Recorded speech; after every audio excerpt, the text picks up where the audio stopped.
that's all it needs. A flick of the switch and we can see where we are and what we're doing. Yes, just a flick of a switch, and immediately there's all the light we need. How seldom we stop to think about it. We enter a dark room, press a button, and think nothing of the miracle that floods the room with light. Do you remember the blackouts of war days? Some of us used to think that the darkness could almost be felt. But even then there was the occasional light of a match, the shaded beams from the headlights of a passing jeep. True, they were only tiny, short-lived beams, but they were reminders of brighter days, of the past, and, we hoped, of the future. But I wonder what it must have been like when light was unknown, when only darkness existed. This we do know, that light was God's first gift, proving that man was not created for a world of utter darkness. In the beginning God created the heavens and the earth was without form and void, and darkness was upon the face of the deep. And the Spirit of God moved upon the face of the waters. And God said, "Let there be light." And there was light. From that moment until now, the natural light bestowed by God upon the world has not failed. It has been a continuing gift. Our first parents, it seems, were content to let the sun regulate their lives. They rose and retired with the sun. And to a large extent, even today, men live by that same division of time which we call day and night. But in this modern, fast-moving age of ours, man tries to extend his day and illuminate his night. Natural light has been supplemented by artificial light. Imagine trying to sell cars by candlelight, or lighting this window display with an oil lamp.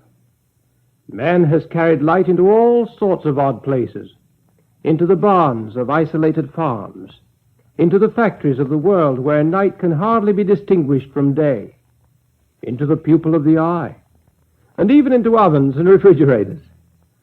The possibility of light in darkness has always been with man, and that knowledge has always been in the mind of God.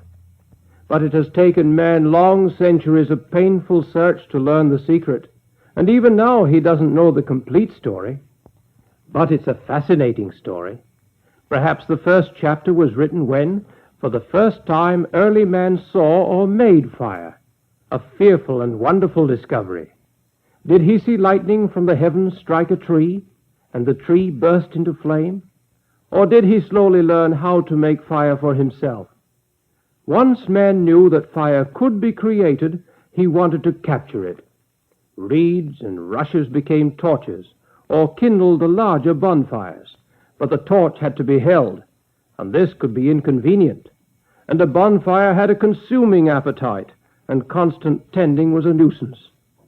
Necessity and convenience were probably the parents of the first lamp, for as soon as the secret of feeding the flame was discovered, the lamp was born. Ancient Egyptians decided that the shell lamps in use were too crude for them, so they fashioned wicks made of fiber and set them inside stones that had been hollowed and filled with grease. Next came the lamps of learning, which the ancient Greeks and Romans made. This was a round or oval dish, quite shallow, of terracotta or metal. At one end was a handle, at the other a spout for a wick. Then the Greeks invented a word for it. Lampus, they said, meaning to shine. From this point until comparatively recent times, artificial light has been provided by a variety of lamps, each an improvement on its predecessor, but all relying on the captive flame to produce light. So the development went on. Candelabra became chandelier. Man was seeking more light, more and more light, never choosing to sit in darkness, physically, mentally, or spiritually, though often not moving as fast or as far as he might. In some parts of the world, progress was slower than others. The Shetland Islanders, for example, had their own peculiar method of making a lamp. They used to jam a wick down the throat of a fat, stormy petrel. And the North Pacific Coast Indians did the same, but with a plump little smelt called a candlefish. But container, wick, and fuel, they were the three components of the lamp for centuries. And whether whale oil or wax, The fact was always present that any lamp burns only so long as it has a fuel source. A classic example of this was the story told by Jesus. He described 10 young women who took lamps to meet the bridegroom and attend a wedding feast. Wedding customs of that day varied. In some areas, the bride would be escorted from the house of her father to the house of her husband. 10 poles would be carried before her. On the top of each would be a saucer of brass containing pieces of garments, oil, and pitch. These would be kindled and would provide the light for the wedding procession. Another custom was to wrap around the upper end of the poles rags which had been saturated in olive oil. Unless fed with fresh oil, these torches would burn down in less than a quarter of an hour. Perhaps the young women described by Jesus carried small earthenware lamps. Suffice it is to say, 5 took extra oil, and 5 didn't.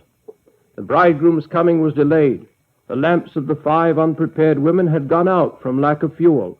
For them there was no light, no feast, only what the Bible describes as outer darkness. The uncertain fuel supply was a problem from the time of the story told by Jesus until the 19th century. Then, suddenly, with the development of the mantle, lamps became brighter. Artificial light of a new kind went dancing across the world. But even this wonder was to be overshadowed, for on October 21st, 1879, Thomas Alva Edison gave the world the incandescent lamp. Did Edison suspect what he had done for mankind? I wonder. A glass bulb dangling at the end of a piece of green cord became in itself a world of light. Filament became a firmament of illumination.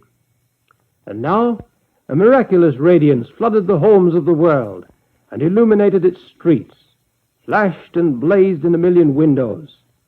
Signs spoke their messages in dazzling light and color. Electric bulbs appeared everywhere, glittering like a brilliant tiara crowning man's long search for more light. Yes, man has always sought for light, and lamps like this were especially coveted in Bible times. Homes were dark, so dark that even the poorest family tried to keep a lamp glowing through the night. It meant light, it meant comfort, it meant safety. No wonder then that King David assured Jehovah, "Thy word is a lamp unto my feet, and a light unto my path." "Thou art my lamp" has long been a fervent salute to the Almighty. In the earliest Hebrew temple life, an olive oil lamp burned constantly outside the veil of the tabernacle, for the lamp has always been a symbol of the good and godly. The significance is apparent when one of Job's comforters makes the statement, "Yea, the light of the wicked shall be put out, and the spark of his fire shall not shine. The light shall be dark in his tabernacle, and his candle shall be put out with him." Could you begin to number the many kinds of lamps that exist today? Traffic lights, keeping the long lines of traffic floating through the great cities of the world, or at least attempting to do so. Giant searchlights, whose fingers of light poke the night skies, plucking out of the darkness the passing plane, or perhaps just making the gala event still more impressive. Headlights that bathe the highway in light so that journeys can be made safely and speedily through the night as well as the day. Storm lights that provide a ray of hope for those in distress. Lights by which the surgeon can work, bringing life into the world or helping to restore health. Such a variety of lamps and lights. Kerosene, gasoline, diffused, direct, indirect, incandescent, fluorescent, neon, some small, some large, all different, but all important. All different, I said, as varied as the men and women of whom Jesus spoke when he said, "Ye are the light of the world." You see, God intended that each man's life should shine, dispensing brightness, and always dispelling darkness, leading other men into safety and peace. For the light of the lamp is just that. It is both illumination and communication. Can I make this clear to you? Before this vessel has sailed many more knots, it will be surrounded by night as well as storm. Then, as it approaches another vessel or comes near harbor, the signal light will flash, just as you see it doing now. Perhaps you can't read the code, but actually, while you've watched, the light has signaled the title of our series, The Living Word. Now, in the distance, the answer is flashed back. Message received. Message understood. Jesus said, I am the light of the world. He that followeth me shall not walk in darkness, but shall have the light of life. Or as the poet has said, a light came out of darkness, no light. No hope had we till Jesus came from heaven, our light and hope to be.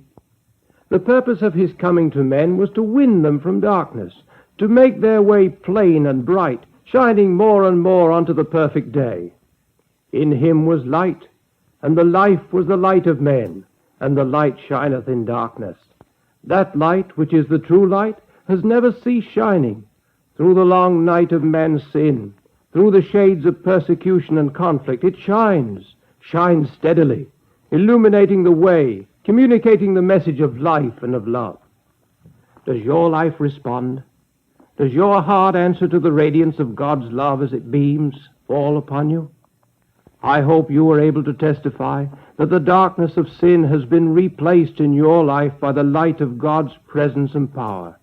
I hope you can say, message received, message understood.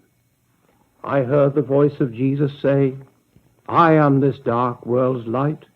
Look unto me, thy morn shall rise, and all thy day be bright. I looked to Jesus, and I found in him my star, my sun, and in that light of life I'll walk, till traveling days are done. Let me just conclude by reading to you some words of the Apostle Paul.